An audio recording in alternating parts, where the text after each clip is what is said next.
Hello YouTube, this is Ice again here, and today we're taking a look at the PlayStation Vita.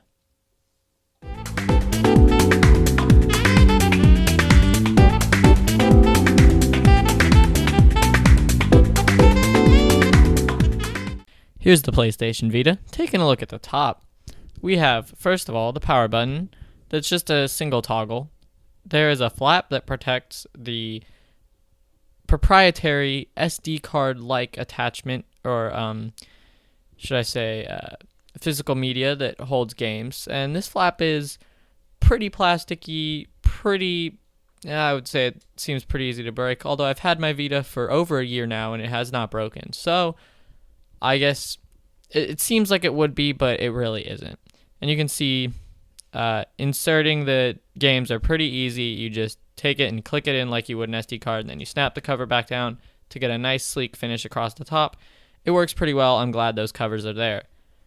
After that, there is another cover for a connector to accessories of some sort. I don't believe Sony has released any accessories that connector can be used. I think they just added it in case they wanted to add something along the line later. There's a volume up and down, and there was the left and right shoulder buttons. Now, if you look at the front of the device, there's the home button. That'll take you home in the UI, which I'll show later, and it'll also turn the screen on. There's the left, the analog joysticks on the left with the D-pad on top of it.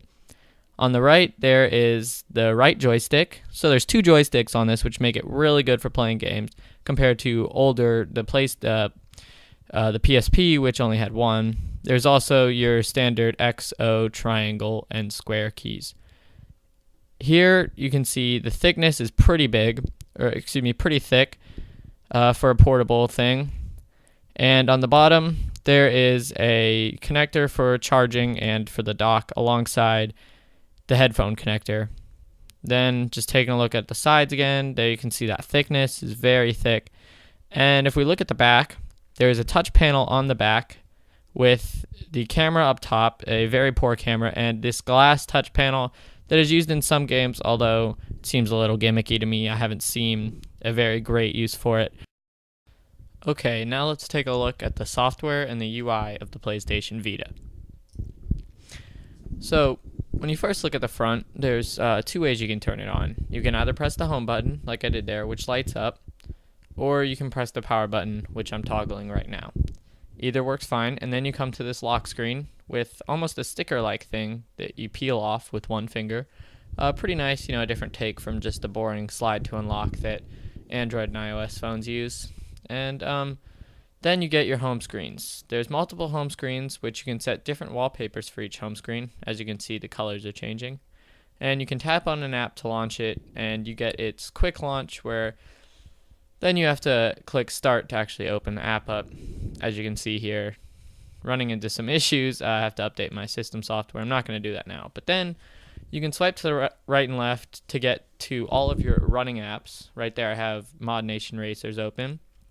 And if you're in that view and you press the home button again, you can get a quick view of all your running apps instead of having to swipe through them all.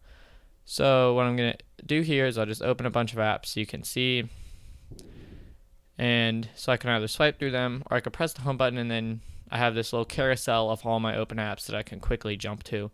They also use some ad space on the bottom there, which is annoying, but it's all consoles do it really these days.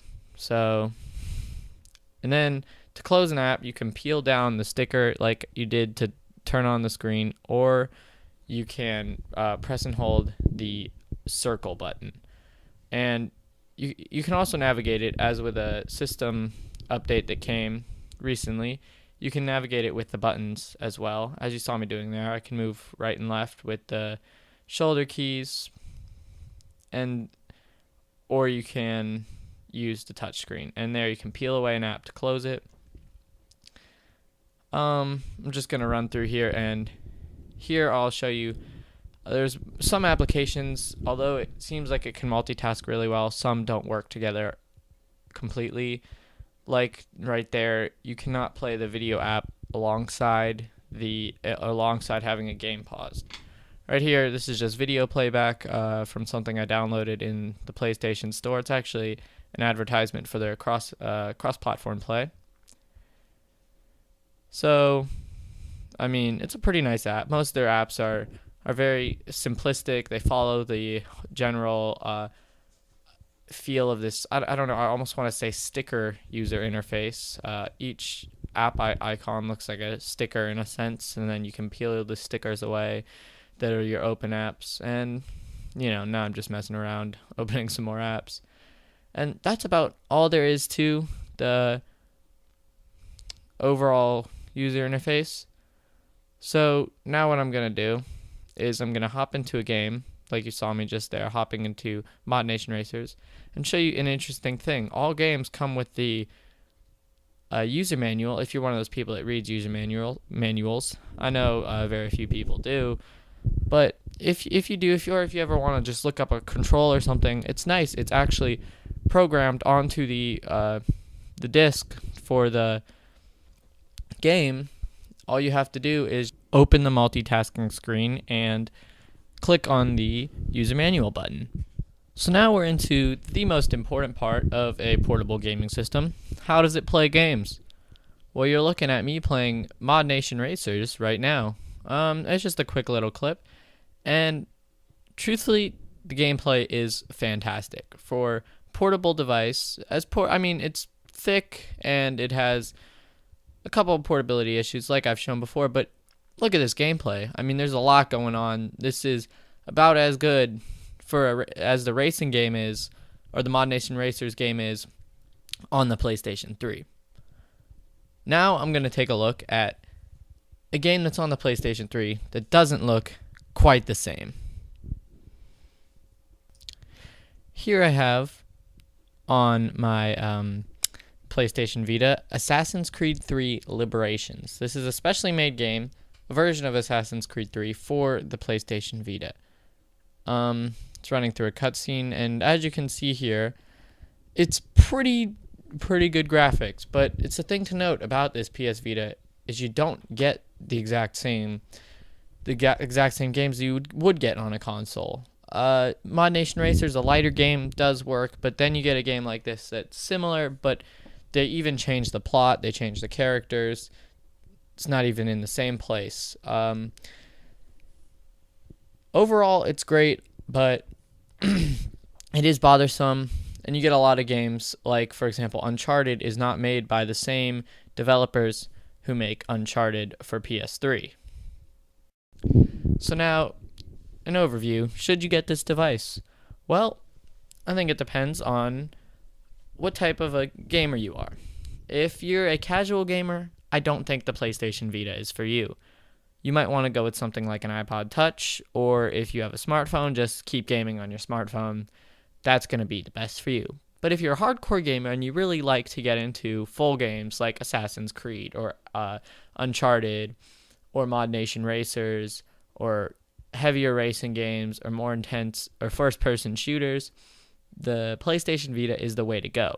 It does have an expensive starting price of $250 for the Wi-Fi only version, and you're just going to want to look at what you would like to game.